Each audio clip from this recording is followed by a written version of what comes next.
Hello everyone, welcome back to the channel, welcome to a new blog. আজকে নতুন করে একটা দিন শুরু করেছি আর আপনাদের সামনে ব্লগটা স্টার্ট করলাম। এমনভাবে আমি ব্লগটা অনেক দিন ধরে স্টার্ট করিনি, কারণ এর আগের ব্লগে আপনারা দেখেছেন আমরা যেদিন বিএমটি রুম থেকে আমাদের ছুটি হয়েছে, মানে আমার হাজব্যান্ডের, তো সেদিনে আমি লাস্ট কিছু যেদিন মানে বেরোনোর আগে কিছু মুহূর্ত আমি ভিডিও করে রেখেছিলাম, তারপরে আমি আর কোনো ভিডিও করিনি। আজকে দুদিন পরে আবার আমি একটা ব্লগ স্টার্ট করলাম।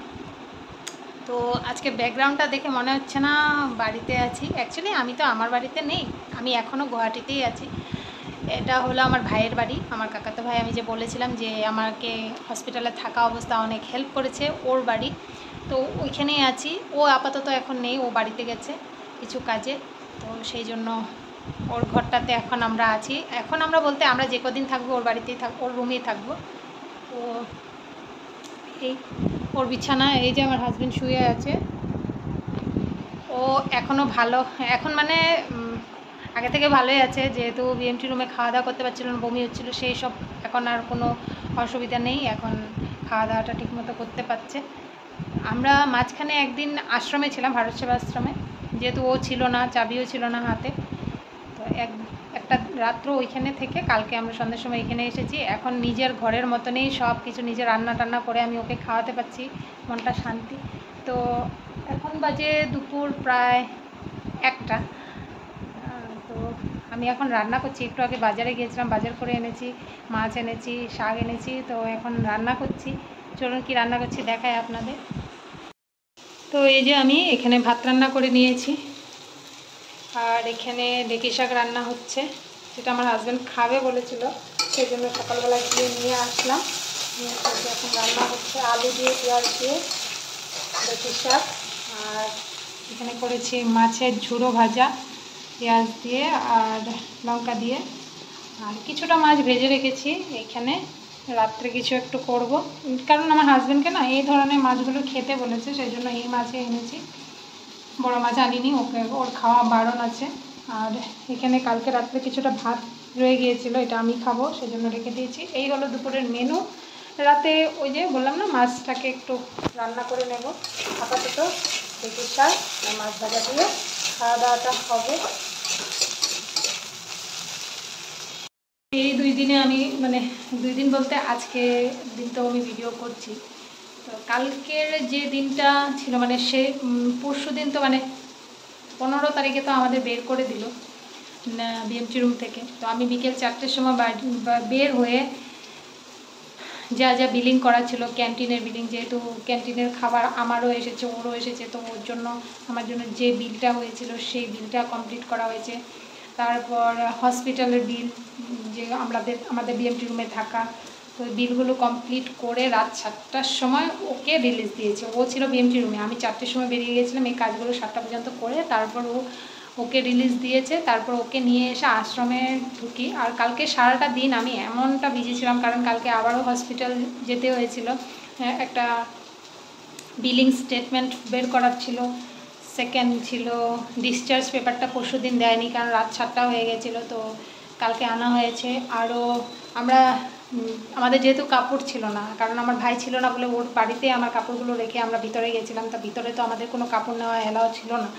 তো সারাদিনে কালকে কি করব, আবার গিয়েছি পল্টন বাজার, ওখান থেকে কাপড় কিনে এনে ওর জন্য আমার জন্য দুজনের কাপড় আবার পরলাম। বললাম না, পরার কাপড়টাও ছিল না। তো এগুলো করতে করতে কালকে সারাদিন খুব একটা মানে অনেক ধকল গেছে।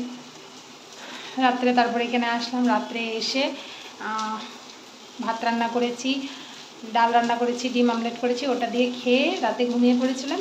আর সকালবেলা উঠতে উঠতে 9টা বেজে গেছে। মেয়ে ফোন করলো, বলছে মা এখনও ওঠোনি, 9টা বেজে গেছে। তো এই উঠে তাড়াতাড়ি স্নান করলাম, ওকে স্নান করালাম, কারণ ওকে একটু পরিষ্কারভাবে রাখতে হবে, ও সবসময় মাস্ক পরে থাকতে হবে, সব কিছু মানে মেনটেন করতে হবে, সেই জন্য ওকে আগে পরিষ্কার করিয়ে আমি কাপড় চোপড় ধুয়ে আমি স্নান করে তারপর গেলাম বাজার করতে। তো সকালে ওকে ব্রেকফাস্টে ছোলা সেদ্ধ দিয়েছিলাম, কিন্তু খেতে চাইছে না, কারণ মুখের টেস্টটা এখনও আসেনি। তো কিছুটা খেয়েছে, খায়নি, তো এখন ভাত রান্না করে ওকে খেতে দিয়ে দেবো। আর ভাই কালকে আসবে, ভাই কালকে প্রায় সকাল 5টার দিকে এসে পৌঁছে যাবে বলেছে। তো একা মানে ওরও ফ্যামিলি আছে, তো ওর ওয়াইফ যেহেতু বাচ্চা হয়েছে তো এখন ও বাপের বাড়িতে আছে, তো ভাই এখানে একা থাকে, একা ছেলে মানুষ কতটা কী করবে, যতটুকু করেছে যথেষ্ট। আমি এসে আবার ওগুলোকে পরিষ্কার করে ঘরদোর মুছে টুছে সব ক্লিন করে নিয়েছিলাম। তো এই আর এইভাবে আমাদের থাকতে হবে। এখন ডক্টর মানডেতে আবার যেতে বলেছে, চেক আপ আছে, সেই জন্যই বাড়ি যেতে দেয়নি, নইলে তো আমরা বাড়ি চলে যেতাম।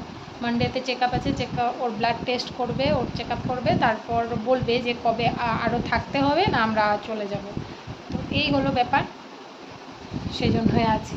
তো দেখি আর কি হয়, আর পরে আবার আপনাদের সাথে কথা বলছি।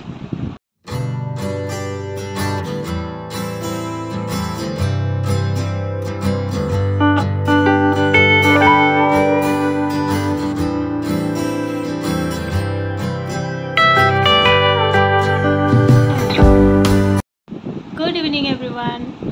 দুপুরবেলা খাওয়া দাওয়া করার পর একটু শুয়েছিলাম আর মার সাথে কথা বলছিলাম, মেয়েটার সাথে কথা বলছিলাম।